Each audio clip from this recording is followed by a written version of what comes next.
यामिनी पाठशाला, आप सभी का यामिनी की पाठशाला में स्वागत है।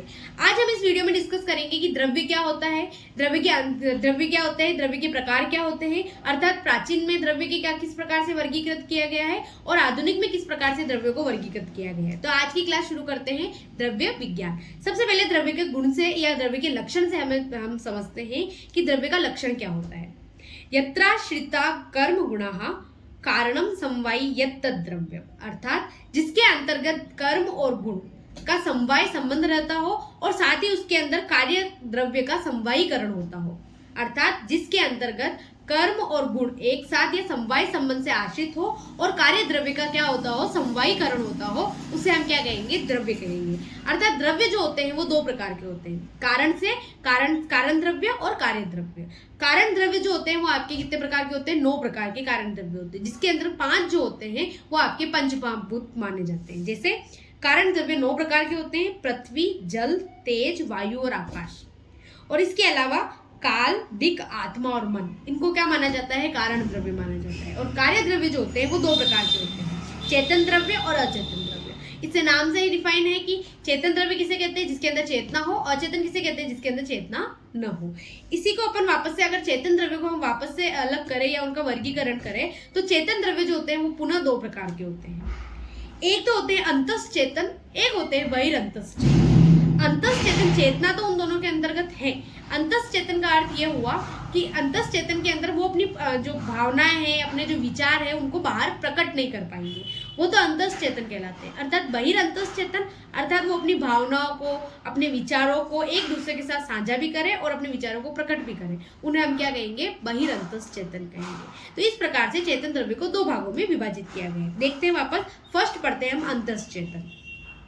ऐसे सजीव जो अपने सुख और दुख को प्रकट नहीं कर सकते, उन्हें क्या कहते हैं, हम अंतस्चेतन कहते हैं। ये कितने प्रकार के होते हैं, ये पुनः 4 प्रकार के होते हैं, वनस्पति, वानस्पत्य, विरुद्ध और औषध। अंतस्चेतन पुनः कितने प्रकार के होते हैं, 4 प्रकार के, वनस्पति, वानस्पत्य, विरुद्ध और औषध।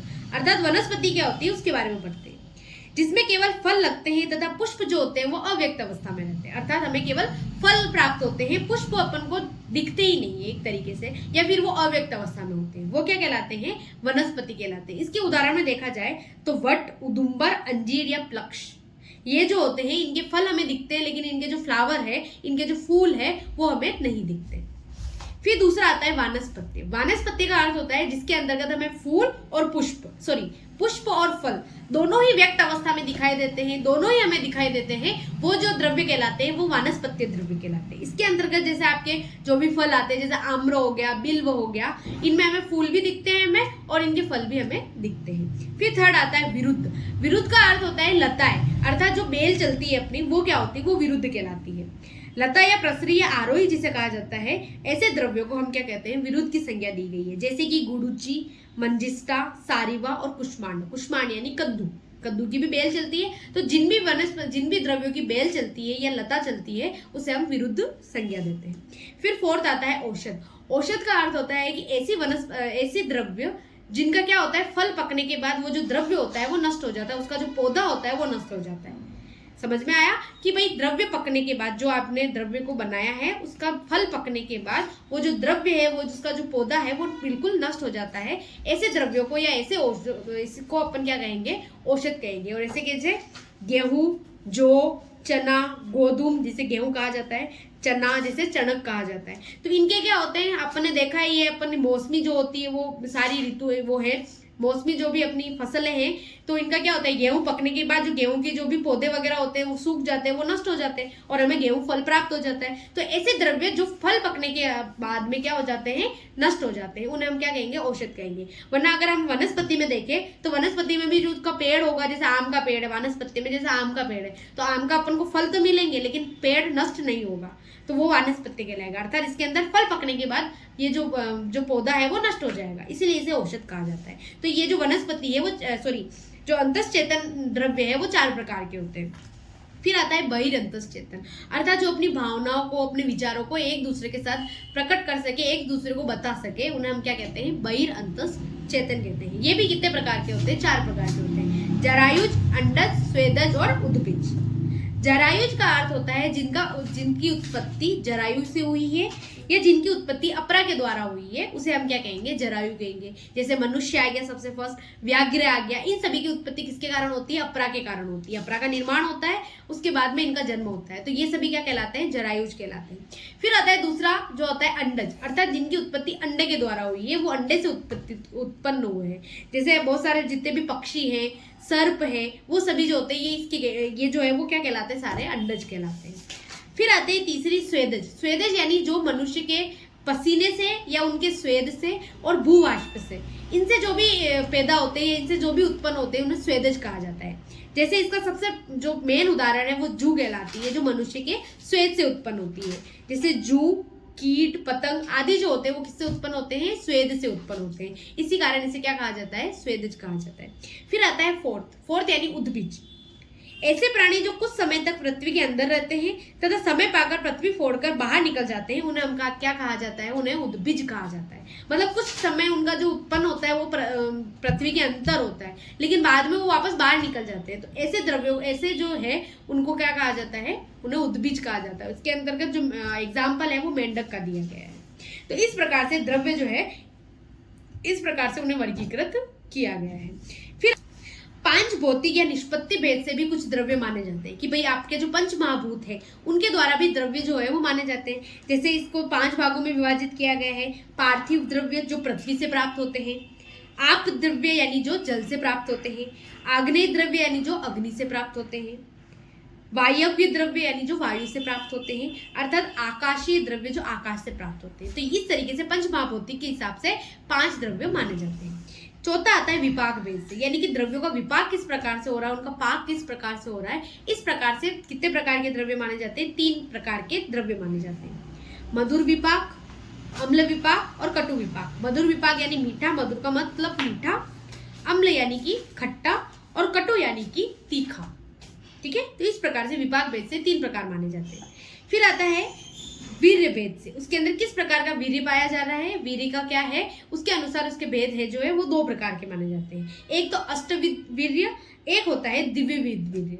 अष्टविध वीर्य जो होते हैं वो 8 प्रकार के, जैसे गुरु वीर्य, लघु वीर्य, शीत वीर्य, उष्ण वीर्य, स्निग्ध वीर्य, रुक्ष वीर्य, मृदु वीर्य और तीक्ष्ण वीर्य, ये अष्टविध वीर्य कहलाते हैं। आता है द्विविध वीर्य, उसके अंतर्गत 2 आते हैं, शीत वीर्य या उष्ण वीर्य। या तो पौधे या जो द्रव्य है उसका या तो शीत वीर्य होगा या क्या होगा, उसका उष्ण वीर्य होगा। या तो वो आपको गर्मी करेगा या आपको शीतलता प्रदान करेगा। एक तरह से कहते हैं ना, कोई चीज अगर अपन किसी भी द्रव्य की बात करें तो उसमें अपन ये देखते हैं कि ये आपको गर्मी करेगा, ये आपको ठंडक देगा, शीतल प्रदान करेगा। तो उसी प्रकार से 2 प्रकार के द्रव्य माने जाते हैं।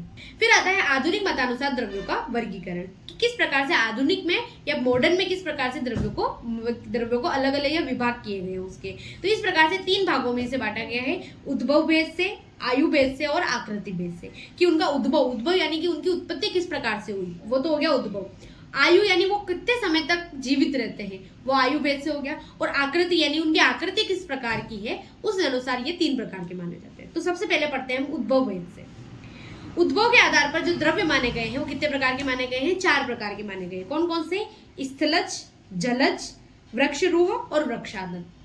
अर्थात स्थलज का अर्थ हुआ पृथ्वी पर उत्पन्न होने वाले द्रव्यों को क्या कहा गया, स्थलज कहा गया, जो किसके ऊपर उत्पन्न हो रहे हैं, पृथ्वी के ऊपर।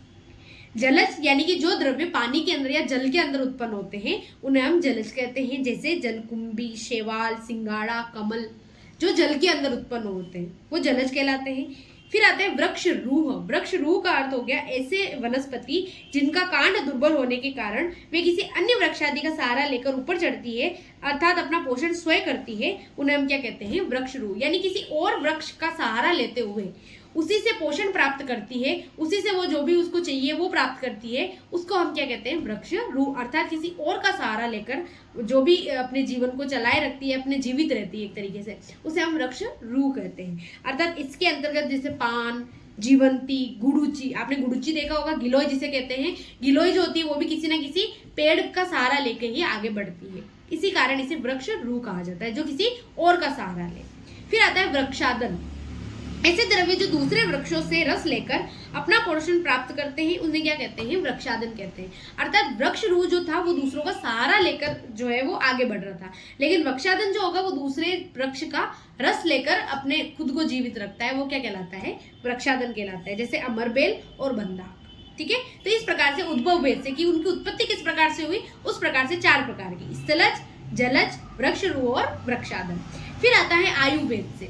आयु एक अर्थ हुआ कि कितने टाइम तक वो जिंदा रह रहा है या कितने टाइम तक वो जीवित रह रहा है, उसके अनुसार जो है वो द्रव्य जो होते हैं वो 2-3 प्रकार के होते हैं। एक तो होता है 1 वर्ष आयु, 1 वर्ष यानी जो 1 वर्ष तक जिंदा रहते हैं।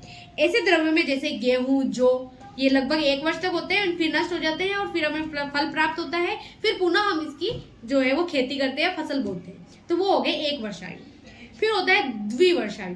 द्विवर्ष आयु का अर्थ होता है जो 2 साल तक जिंदा रहते हैं या 2 साल तक जीवित रहते हैं, उन्हें हम क्या कहते हैं, द्विवर्ष आयु। जैसे कि गाजर, शलगम, जो सारी सब्जियां जिसके अंतर्गत आती है वो सभी द्विवर्ष आयु के अंतर्गत आएगी। फिर आती है बहुवर्ष आयु। बहुवर्ष आयु यानी जो लंबे समय तक, बहुत सालों तक जीवित रहते हैं, ऐसे द्रव्यों को हम बहुवर्ष आयु कहते हैं। ऐसे द्रव्यों के अंतर्गत जैसे जितने भी पेड़ है, वृक्ष है बड़े बड़े, जो हमें हमेशा फल प्राप्त देते रहते हैं, जैसे आम का वृक्ष हो गया, तो ये सभी जो होते हैं वो बहुवर्ष आयु के अंतर्गत आते हैं। तो ये तो हो गए आयु के अनुसार 3 प्रकार के, 1 वर्ष आयु, द्विवर्ष आयु और बहुवर्ष आयु। फिर आता है आकृति के आधार पर, यानी उनकी आकृति किस प्रकार की, उनका साइज किस प्रकार की, कोई छोटे हैं, कोई बड़े हैं, या फिर कोई बिल्कुल पतले हैं या कोई बिल्कुल मोटे हैं। इस आकृति के हिसाब से वृक्ष जो द्रव्य है वो कितने प्रकार के होते हैं। तो इसके अनुसार जो द्रव्य होते हैं वो आपके कितने प्रकार के होते हैं, 4 प्रकार के होते हैं। देखते हैं, सबसे प्रथम आता है इसके अंदर वृक्ष। वृक्ष क्या होते हैं, तो वृक्षों की जो ऊंचाई होती है वो 15 से 100 फीट तक होती है। एक वृक्ष जो होता है, वृक्ष किसे कहेंगे, जिसकी जो ऊंचाई होगी वो 15 फीट से 100 तक होगी, 100 फीट तक होगी, उसे हम वृक्ष कहेंगे। अर्थात वृक्षों का जो तना होता है वो भी क्या होता है, दृढ़ होता है। इनकी शाखाएं जो होती है वो ऊपर उठी हुई होती है और फैली हुई होती है, इन्हें हम वृक्ष कहते हैं। अर्थात ये पुनः 3 माने जाते हैं। अर्थात जो वृक्ष होते हैं उन्हें 3 भागों में बांटा गया है। एक तो होती है महावृक्ष, दूसरा होता है केवल वृक्ष और थर्ड होता है वृक्षक। महावृक्ष का अर्थ होता है कि जिनकी ऊंचाई 50 फीट के ऊपर ही होगी, उन्हें हम क्या कहेंगे, महावृक्ष कहेंगे। वृक्ष जो होंगे उनकी ऊंचाई जो होती है वो 40 से 50 फीट तक ही होगी, वो क्या कहलाएंगे, वृक्ष कहलाएंगे। अर्थात वृक्षक किसे कहेंगे, जिनकी ऊंचाई केवल 15 से 20 फीट होगी, वो क्या कहलाएंगे, आपके वृक्षक कहलाएंगे। अगर इनका उदाहरण देखें तो महावृक्ष के अंतर्गत जैसे देवदार आ गया, वृक्ष के अंतर्गत जैसे जामुन, नीम, इनकी लगभग ऊंचाई 50 फीट तक होती है। और वृक्षक के अंतर्गत आ गया जैसे पपीता, इनकी लगभग 15 से 20 फीट तक होती है। तो इस प्रकार से वृक्ष को 3 भागों में पुनः बांटा गया। फिर दूसरा आता है गुल्म। क्या होता है, जिन वनस्पतियों में एक ही मूल से अनेक कांड निकलकर झाड़ जैसी आकृति बन जाती है उन्हें हम क्या कहेंगे, गुल्म कहेंगे। अर्थात जिसे झाड़ियां जिसे कहते हैं अपन, झाड़ियां जो होती है वो सारी गुल्म के अंतर्गत आती है। इसका जो एक भाग बताया गया है वो गुल्मक बताया गया है। अर्थात जो गुल्म जो होंगे उनसे छोटी जो आकृति वाले होंगे वो गुल्मक कहलाएंगे। फिर आता है क्षुप।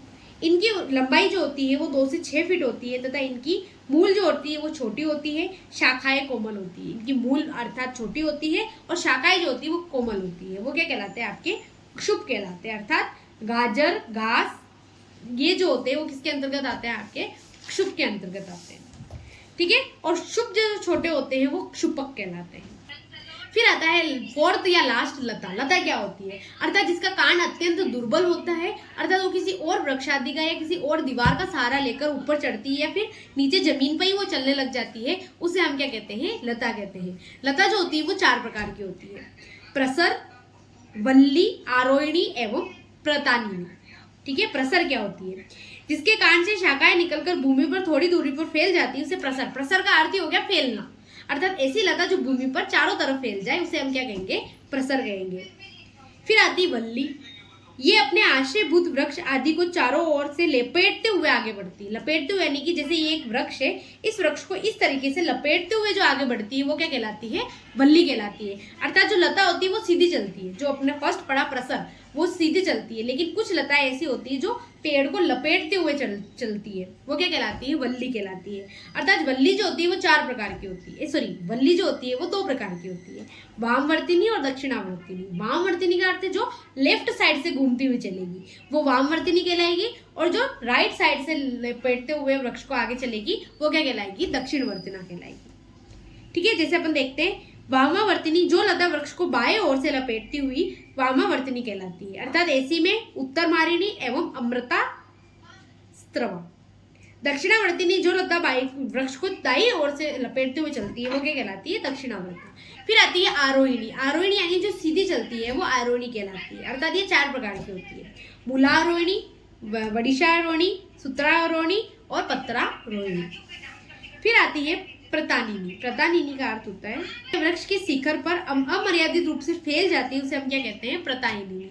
यानी कि वृक्ष के ऊपर जाकर, वृक्ष के सीधी चलकर वृक्ष के ऊपर जाकर फिर वहां फैल जाती है चारों तरफ, वो क्या कहलाती है? प्रतानिनी कहलाती है। जैसे माधवी प्रकार की जो लता है वो वृक्ष के चारों तरफ फैल जाती है, वो क्या कहलाती है? प्रतानिनी कहलाती है। तो यहाँ से इस वीडियो में हमने समझा कि आधुनिक अनुसार एवं प्राचीन मतानुसार किस प्रकार से द्रव्यों का वर्गीकृत किया गया है एवं द्रव्य के लक्षण किस प्रकार से हैं। तो इसी के साथ इस वीडियो को हम यही खत्म करते हैं। मिलते हैं एक नई वीडियो के साथ, एक नई टॉपिक के साथ। आप मेरे चैनल पर नए हैं तो मेरे चैनल को सब्सक्राइब कीजिएगा।